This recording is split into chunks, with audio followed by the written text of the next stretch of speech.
producida para que entre en este canal dentro de la secta yatense. Mire, y yo escuchaba a un pastor, inclusive neopentecostal, que hacía una definición de iglesia bastante de esa línea que tú estás presentando. Él dice que una iglesia es como un restaurante.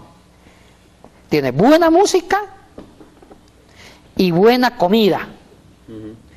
Y el que va al restaurante debe dar al restaurante. Y a cambio de lo que da, recibe buena música, buena comida. Oye, increíble el concepto de iglesia que se ha dañado y lo han distorsionado para fundamentar la secta. Y agrego otra cosita, la parte bíblica. Mire, ellos usan la Biblia. Sí, usan la Biblia. Aprovechan la ignorancia de la gente, se aprovechan la ignorancia para dañar el contexto bíblico y el mensaje de la palabra. Exacto. Y aquí se aplica un método hermenéutico, o bueno, no es un método, un decir hermenéutico, que se dice, se usa un texto bíblico fuera de contexto para un pretexto. Exacto. El texto bíblico no estudiado correctamente, usted puede justificar hasta la poligamia. Como un hermano decía, bueno, yo tengo otra esposa, tengo un hijo en otra esposa porque aplico lo de Abraham.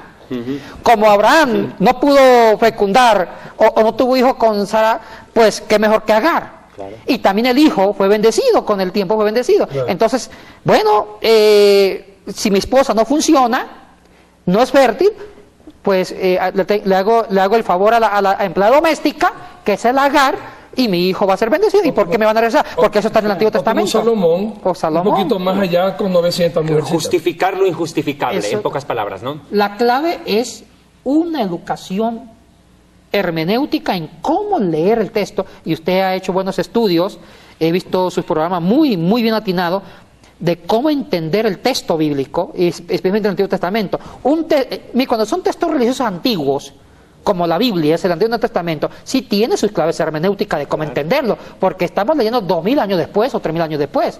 Entonces, cuando no se usa todo un método hermenéutico de entender la Biblia, se usa el texto bíblico fuera de contexto para un pretexto, y mira el pretexto, sacar dinero y engañar. Sacar dinero. Ahí viene otra parte. Sí. Me gustaría que veamos, hacer una puntualización simplemente. Cuando hablamos de que existe entusiasmo dentro de estas sectas, no estamos negando el poder y la obra del Espíritu Santo, y eso que quede claro. Claro. No lo sobrenatural que viene de Dios, sino lo forzado. Exacto. Lo forzado. Exacto. Alguna vez yo lo he dicho en tono irónico, una cosa es ser pentecostal, es decir, depender del Espíritu Santo, y otra cosa es ser pestecostal, que es querer utilizar al Espíritu para hacer lo que a mí me da la gana, que es manipular, que es muy diferente, ¿no es cierto? Ahora, vayamos a otro punto. ¿Cuál es la posición en cuanto a la familia en las sectas? ¿Qué piensan de la familia en las sectas, Arturo? Bueno, lo que pasa es que mucha de la gente que asiste a las iglesias, especialmente a las sectas, exclusivamente a las sectas, son gente que de por sí tienen una vida de tanta soledad, de desamor, vienen de padres que han sido divorciados y por ende esta persona necesita tanto cariño. Claro. Y al entrar a la secta, exageradamente son bombardeados de un amor fingido. Exacto. Para hacerles sentir que es parte de la iglesia. No es un amor cierto como la Biblia nos manda, que tenemos que amarnos los unos a los otros, darnos el ósculo santo, un beso, un abrazo, sino que esto ya excesivamente hacen que esa persona crea una dependencia de la secta, haciéndole pensar que es tan necesario y que en ese lugar, solo en ese lugar, van a encontrar el amor y la aceptación que necesitan. Por no decir que solamente allí tienen la salvación.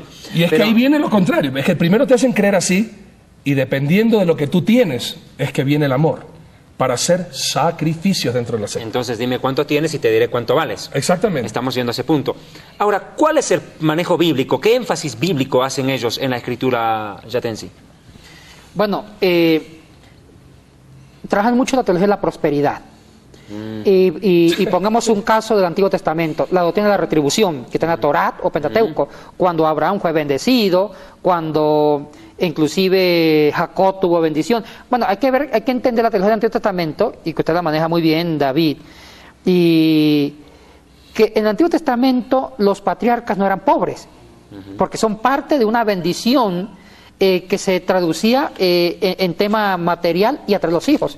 O sea, una mujer que no podía dar a luz o era estéril, era vista como parte de la maldición. Claro. En un juicio. Era un juicio. Entonces, hay que también entender el engranaje del Antiguo Testamento en su momento importante en la historia de la salvación. O sea, en la historia en la historia de la salvación, que Jehová, Dios, fue trabajando la mentalidad de un pueblo en su momento preciso. O sea, pues la doctrina va evolucionando. La doctrina del Antiguo Testamento se va formalizando, se va perfeccionando hasta llegar con Yeshua, con Cristo, en el Nuevo. Entonces, hay que entender que ellos se quedan congelados en ciertos ejemplos bíblicos como Abraham, como Jacob, como Isaac, que no eran pobres. Pero ¿qué pasa? No entendieron, o sea, no leyeron el Antiguo Testamento con Jesucristo, que Jesucristo fue pobre pero no fue maldito. Claro. El tema también de Job, que ya Job está contradiciendo la teoría de la retribución del Pentateuco. Aunque digan que Job es el libro más antiguo, pero en papirología se ha demostrado que es el libro más reciente, cercano al Nuevo Testamento. Bueno, eso es un tema más en papirología. Pero ya con Job está demostrando que aunque quedó pobre, con una llaga, siguió siendo bendecido. Claro. Entonces hay que entender que ellos usan ciertos textos fuera de contexto por un pretexto. Y el problema es que no entendieron la cristología del Cristo pobre, que se despoja a sí mismo para bendecir a los otros. Claro. Y si ellos quieren ser auténticos cristianos, pues ¿por qué no dan tanto dinero que reciben y se lo dan a los demás? Un ejemplo de eso, un ejemplo de eso que tú dices, interesante, es utilizar la falta de conocimiento. ¿Y a quién no le gustaría una persona que tiene esa manera de poder transmitir? Imagínese usted, le dice, usted que está endeudado, usted que tiene de pronto una casita, usted que de pronto tiene algo, le dicen esta parte, mire cómo funciona un sectario o una secta. Tú quieres prosperidad. La palabra de Dios, Génesis, te dice 13:2. Génesis 13:2. Y Abraham era riquísimo en ganado, en plata y en oro. ¿Y qué hizo Abraham? Él diezmaba, ¿sí? Él daba su plata, él todo se lo daba al Señor. Tú vende tu casa, vende tu carro, dalo a la iglesia y Dios te va a hacer riquísimo, vas a sobreabundar y no vas a tener deudas. ¿Es eso lo que dice la Biblia? ¿Es de verdad esa? Por supuesto que claro no. Que no. Entonces, pobre apóstol Pablo, no. ¿qué evangelio predicó el apóstol Pablo, Rabí Saúl? Que dice, para todo estoy preparado, para tener en abundancia como para padecer necesidad. Entonces era un mentiroso, estamos diciendo eso. Claro. Es que el problema, y acá viene un nombrecito que yo les puse estos señores que se llaman Zacarías Roberto Plata. Así debería llamárselo, ¿eh? Zacarías Roberto Plata, porque te sacan, te roban la plata. Es que son terribles, sí. Son manipuladores. Aquí hay que tomar un punto. Ellos hacen énfasis en la teología de la prosperidad y han dejado de lado la santidad, Yatensi. Donde tú pones la prosperidad como fundamento de la fe, te has vuelto un hereje. Eres un hereje, porque el fundamento de la fe es que el creyente viva en santidad y ame la verdad y que practique la verdad. Pero ellos no, para ellos el fundamento es la economía. Y ahí viene lo que el Mashiach dijo, Yeshua dijo, nadie puede amar a Dios y a las riquezas, o amará a uno y despreciará al otro. Nadie puede servir a Dios y a las riquezas. Y lo que pasa con estos señores no es que aman a Dios y aman a las riquezas, no, utilizan a Dios para conseguir riquezas. Ese es el problema. Ahora fíjate vos, ellos utilizan una palabra que es sacrificio. Una de las palabras más comunes es el sacrificio, haciendo una aclaración puntual. El diezmo es un mandamiento. Y si usted asiste a una iglesia y no diezma, usted es un ladrón. Así es.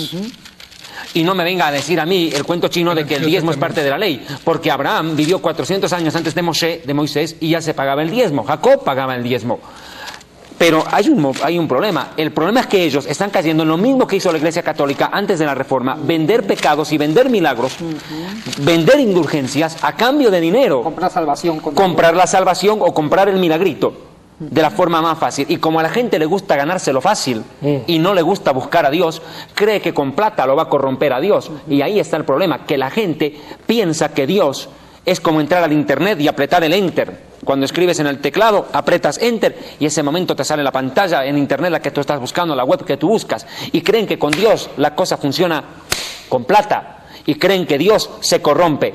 Y déjame usar, antes de que tú continúes con esta excelente exposición, usar un texto fuera del contexto como pretexto para sacarte plata. Segunda de Samuel, capítulo 24, versículo 24. Muy utilizado por pastores manipuladores para sacar la plata. Y el rey dijo a Arauna: no, sino por precio te lo compraré, porque no ofreceré a Jehová mi Dios holocausto que no me cueste nada. Entonces David compró la era y los bueyes por 50 sicos de plata.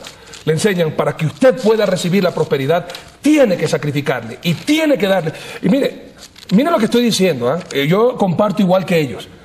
El diezmo tiene que ir para la iglesia. El problema es que en la mayoría de las sectas no se habla de la salvación, de la santidad, de la pureza. se habla solamente de dinero. La bendición. Solamente Bueno. de la bendición que enriquece.